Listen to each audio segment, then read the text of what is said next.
Al-Jaafari asserts the mercenary terrorists have committed horrible massacres against civilians in Syria, supported by Qatari, Saudi and Turkish sides.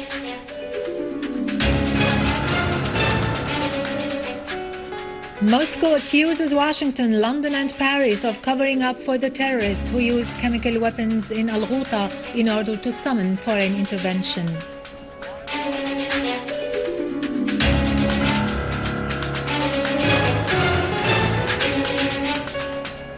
The Syrian Arab army continues its operations in Adra and eliminates a large number of terrorists.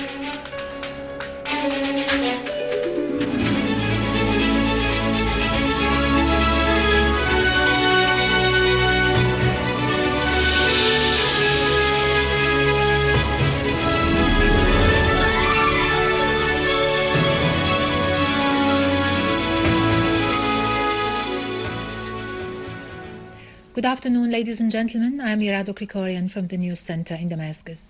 Syria's permanent representative to the UN, Dr. Bashar Al-Jaafari, has asserted that the third stage of the UN plan to get rid of the Syrian chemical weapons has already started. Al-Jaafari said the file of the Syrian chemical weapons must be closed, but should be accurately followed up and focused upon from now on, as this would realize a UN goal in freeing the Middle East from such weapons. Al-Jaafari urged the UN to exercise pressure on the Saudi, Qatari and Turkish regimes to stop their support for the terrorist gangs who have been committing barbaric massacres against innocent civilians.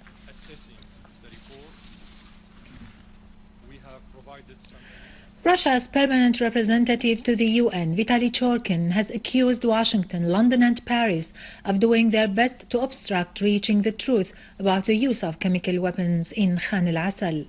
Following a closed session held by the UN Security Council, Churkin said Moscow has not heard from its partners at the international organization any evidence that refutes the use by the armed groups in Syria of chemical weapons, a thing that had been asserted by the international experts.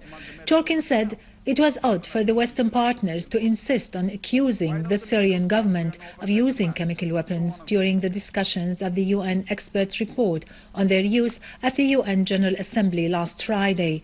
He said the evidence presented by the USA in this respect is not convincing. Russia's permanent representative to the UN pointed out that his country had asked Washington for additional information that would confirm the Syrian government's use of chemical weapons, but Washington ignored the request. Churkin added that what happened on the 21st of August in Al-Ghouta in Damascus suburbs was a provocative act intended to summon foreign intervention.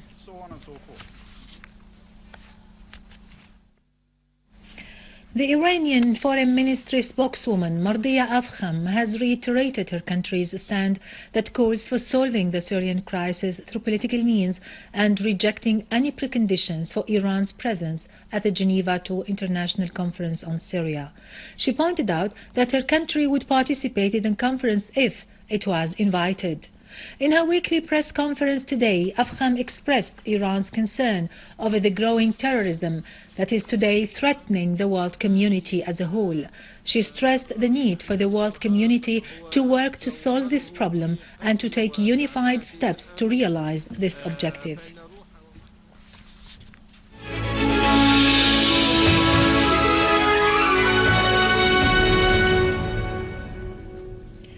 Syrian Arab army continued its national task in Adra, killing large numbers of terrorists and evacuating some citizens. Battles continued between Syrian Arab army and the armed terrorist groups around Adra, as the army controlled new positions with the aim of encircling the terrorists from many directions around Adra al-Balad and Adra al-Ummaliya, where the terrorists have taken the citizens as human shields, complicating a wide-range military operation. Syrian Arab army forced the terrorists to gather in certain areas in order to spare the civilians from being under fire. The army also tended to strike at specific locations where the terrorists are gathered and made sure to cut off their communication with each other.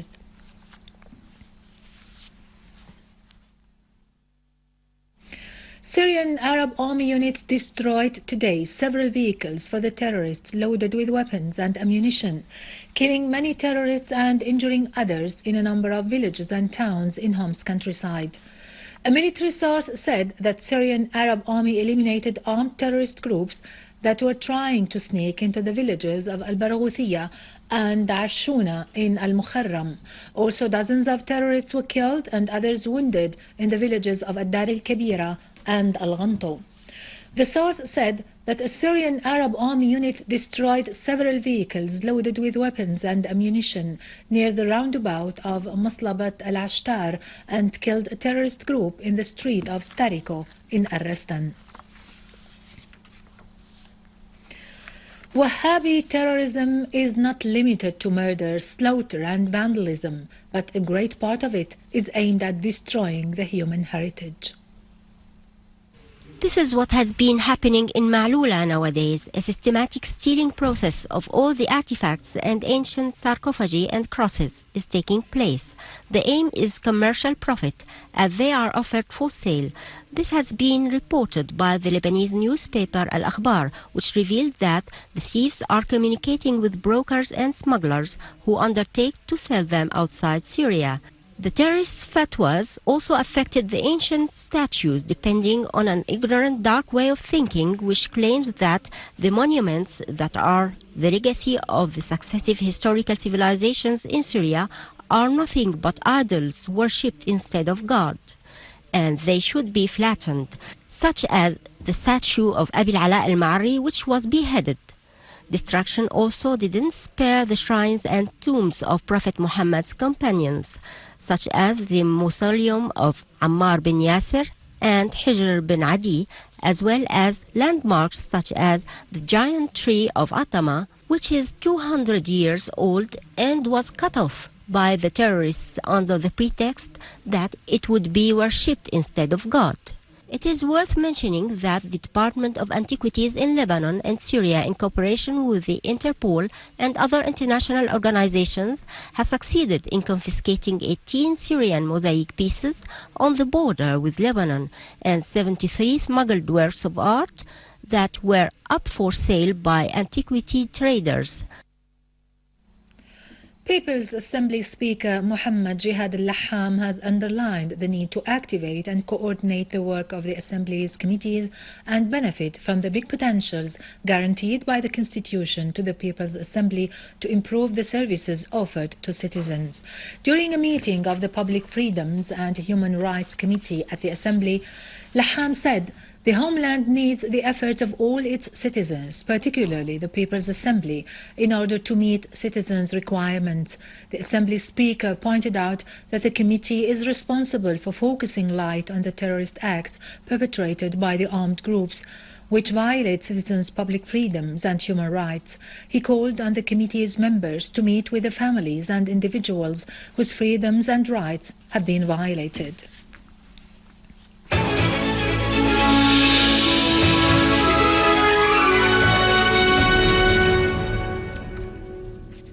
Welcome back.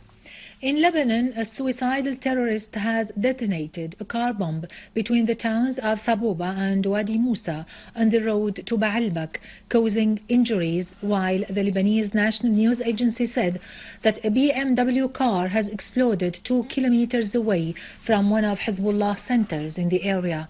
The agency added that the initial information mentioned that the car was stopped by one of Hezbollah barriers, which was watching it. The blast happened either when the guards opened fire at it or when the suicide bomber detonated himself in the car. Finally, terrorism has gone beyond all acceptable standards and religions in Iraq, and now terrorists are trapping houses, shopping centers and establishments and detonating them with people inside.